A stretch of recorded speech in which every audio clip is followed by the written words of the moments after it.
গায়েবানা জানাজা। জি।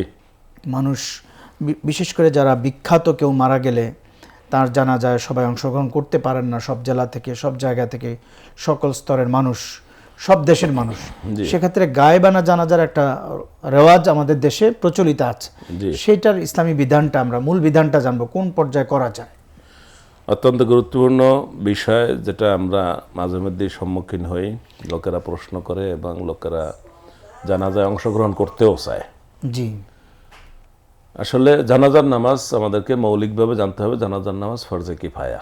অর্থাৎ কোনো লোক মুসলমান মারা গেলে কিছু লোক যখন তার জানাজা আদায় করবেন, তখন এই কাজটার দায়িত্ব সবার থেকে মুক্ত হয়ে যায়। জি। ফরজে কিফায়া। এরপরে মাসালা হলো জানাজার নামাজ একবার আদায় করতে হবে। জি। একবারের বেশি নয়, একবারের বেশি জানাজা আদায় করা জায়েজ নেই। মাসালায় এটাই প্রমাণিত যে একবার আদায় করা হবে, এবং যিনি একবার আদায় করবেন তিনি আবার আরেক জায়গায় গিয়ে যদি জানাজা হয়ও সেখানে তিনি অ্যাটেন্ড করবেন না। আর এক মাইয়েতের জানাজা একাধিকবার হবে না, এটাও মাসালা। এখন একাধিকবার যারা করে তারা কিন্তু মাসালা অনুসরণ করে না। দ্বিতীয় কথা হচ্ছে যে গায়েবানা জানাজা। সহিহ বুখারী, মুসলিম, আবু দাউদ, তিরমিজি, মুসনাদে আহমদ সহ সব হাদিসের কিতাবেই কম বেশি এই হাদিসটা আছে যে রাসূলুল্লাহ সাল্লাল্লাহু আলাইহি ওয়াসাল্লাম যখন খবর পেলেন যে নাজ্জাশী মৃত্যুবরণ করেছেন, তখন তিনি সাহাবায়ে কেরামকে ডাক দিলেন, সাল্লা আলাইহে কাব্বারা আরবান। তিনি সাহাবায়ে কেরামকে ডেকে জানাজার নামাজের আয়োজন করলেন এবং 4 তাকবীরে তার জানাজার নামাজ পড়লেন। এই হাদিস দ্বারা স্বাভাবিকভাবেই প্রমাণিত হয় যে নাজ্জাশী সে ছিল দূরে, এবং তার ঈমানের বিষয়ে রাসূলুল্লাহ সাল্লাল্লাহু আলাইহি ওয়াসাল্লাম যা জানতেন সেটাই ফাইনাল। সেই হিসাবে তিনি তার জানাজা পড়েছেন। সুতরাং এই হাদিস দ্বারা গায়েবানা জানাজা স্বাভাবিকভাবে প্রমাণিত। এরপরে যে কথাটা আসবে সেটা হলে যে এখন আমরা গায়েবানা জানাজা কারটা পড়ব, এর সবগুলোই কিন্তু এখন গবেষণা। রাসূলুল্লাহ সাল্লাল্লাহু আলাইহি ওয়াসাল্লাম জানাজা পড়ছেন, এটা হলো সঠিক, তো বুখারী মুসলিম থেকে প্রমাণিত।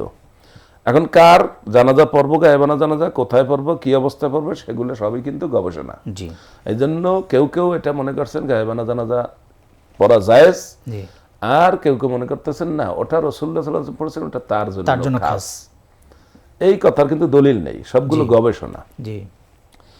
স্বাভাবিকভাবে ওলামায়ে কেরাম মনে করেন যে যার মৃত্যু এমন জায়গায় হয়েছে যেখানে তার জানাজা হবে বা হওয়ার কোনো ব্যবস্থা নাই বলে আমাদের কাছে প্রতীয়মান, ওখানে তিনি এমন এক জায়গায় মারা গেছেন অথবা এমন এক পরিবেশে মারা গেছেন সেখানে তার জানাজা কেউ পড়বে না। বিমান অ্যাক্সিডেন্টে মারা গেলেন, অথবা কোনো অমুসলিম এরিয়ার মধ্যে, তাদের বলয়ের মধ্যে যদি মারা যায়, তাহলে তো তার জানাজা পড়বে না। ওরা বরং লাশটাকে বিকৃত করবে, ক্ষতিগ্রস্ত করবে। যুদ্ধক্ষেত্রে অথবা অমুসলিম দেশে যদি কেউ মারা যায় এরকম অবস্থা, এইরকম যদি নিশ্চিত হওয়া যায় বা সম্ভাবনা বেশি থাকে যে তার জানাজা পড়া হচ্ছে না, তাহলে তার জানাজা পড়া যাবে। এটা হলো গবেষণা। আর একটা হচ্ছে যে তার জানাজা পড়া হচ্ছে কি না হচ্ছে, আমরা জানাজা পড়ি, এটা হলো একটু আবেগের বিষয়।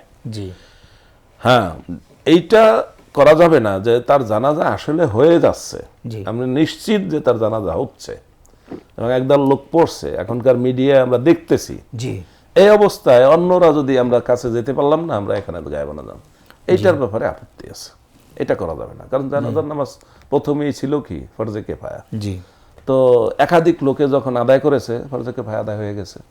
এখন আবেগে বিভিন্ন জায়গায়, বিভিন্ন শহরে যে আমরা ইনি একজন ভালো মানুষ, ইনি আমাদের নিজস্ব লোক, তার জানাজা আমরা পড়তে পারলাম না, এই জন্য কিন্তু গায়েবানা জানাজা পড়া যাবে না। মোহতারাম, অনেক শুকরিয়া। এটা অত্যন্ত জীবন ঘনিষ্ঠ ছিল এবং সমসাময়িক বিষয়টা ছিল। আমরা সঠিক জবাব আপনার মধ্য দিয়ে জানলাম।